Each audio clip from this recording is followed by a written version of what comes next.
Bonjour à tous et à toutes. En ce jour, en ce lundi du mois de novembre, 5 novembre, jour de la Saint-Sylvie, d'ailleurs c'est ma fête, donc je me la souhaite, parce que j'avais oublié en fait. Si on ne me l'avait pas rappelé, j'allais oublier. Je fais envie de vous parler d'événements, de tous les événements marquants qui ont jalonné notre vie, notamment pendant notre enfance, et qui ont pu, que l'on pourrait qualifier de traumatisants. Certains événements que nous avons vécus se sont cristallisés à l'intérieur de nous parce qu'au moment où l'événement nous a percutés par un système merveilleux à l'intérieur de chaque être humain, l'événement en question, traumatisant, a été, on va dire, scindé. C'est-à-dire que son intensité,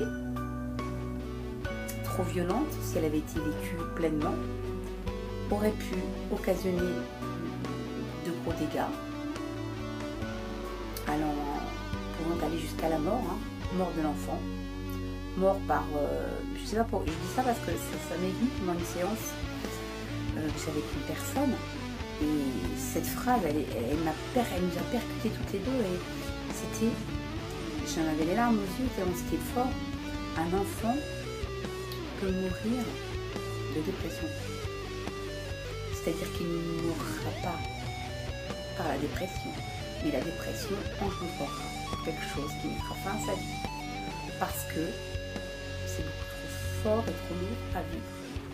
Donc, lorsque notre système interne se met en place, nous permettant de gérer ce qui se passe du mieux que nous pouvons, ce système interne va vraiment scinder l'événement émotionnel et le défocaliser de façon à nous protéger à l'instant T, à l'instant où nous vivons la chose.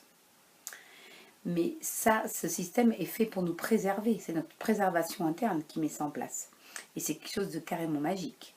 Mais on sait très bien, et on le vit tous, qu'à un moment donné, à l'âge adulte ou voilà, plus ou moins avancé, ce trauma, cette cristallisation émotionnelle qu'on peut retrouver sous les doigts, dans les fascias, voilà, dans le système interne, au niveau du corps, on peut le retrouver à tous les niveaux, dans notre psyché également.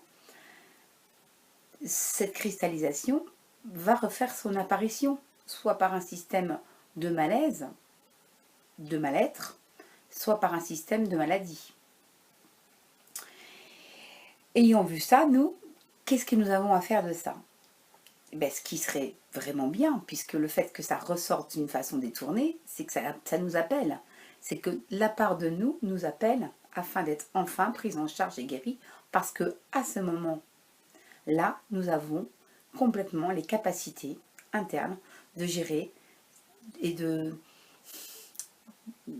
liquéfier cette cristallisation. Ok, donc on en est bien là. Voilà comment ça procède. Mais où je veux en arriver, c'est pas tout à fait à ça. C'est à ça et c'est pas à ça. Pour vous dire que la plupart du temps, il y a un déni, il y a un couvercle sur cette cristallisation. Puisque si on l'a mis en cristallisation, c'est parce que c'était trop fort. Et que même à l'heure actuelle, on n'est encore pas vraiment OK pour aller voir. On a envie, mais on n'a pas envie. Parce qu'on a peur de revivre l'émotionnel. Mais tout ça, ça se fait à des parties très très inconscientes. Mais dans notre partie consciente, on met déjà des choses en place pour aller justement guérir cette chose, guérir ou lui redonner la conscience. Mais par un autre système de préservation sans doute, en fait, je rencontre beaucoup de personnes qui, au lieu de focaliser leur regard sur ce point qui a envie d'être vu, vont aller chercher la problématique dans la généalogie. Vont aller chercher leur propre problématique dans des vies antérieures, ça qui tient tout à fait la route, et puis des problèmes des problèmes qu'on pourrait trouver dans les lignées de femmes ou d'hommes. Voilà. En fait, il est peut-être plus facile de mettre une distance sur nos problèmes en essayant d'aller les soigner en périphérie, c'est-à-dire en s'occupant de ce qui a pu se passer chez nos ancêtres. Mais là où je me rends compte que ce système a des limites, c'est qu'à un moment donné, on peut tromper certains thérapeutes. Hein. Parce que ce qu'on en voit autour de nous, c'est cette mémoire familiale. Mais ce qui a vraiment besoin d'être vu, c'est pas ce qui appartient à nos ancêtres. C'est ce qui appartient à nous, à notre histoire personnelle. La guérison, la vraie, véritable guérison, ne peut intervenir que chez nous. Et pas en allant la faire par procuration.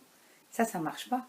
Ou ça marchera, mais ça aura ses limites. Il y aura toujours cette petite chose qui reviendra nous titiller et nous gratouiller. Le fait que notre problématique surfe sur les problématiques de nos ancêtres et que les problématiques de nos ancêtres surfent sur la nôtre.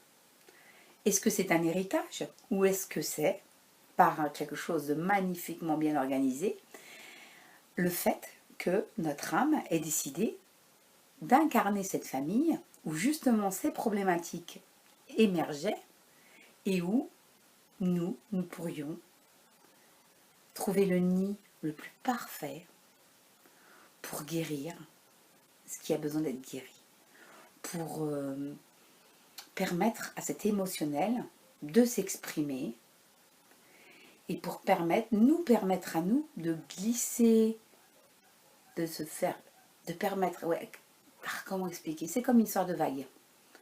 Pas être emporté et se retrouver comme quand on est emporté dans un rouleau assommé sur la plage.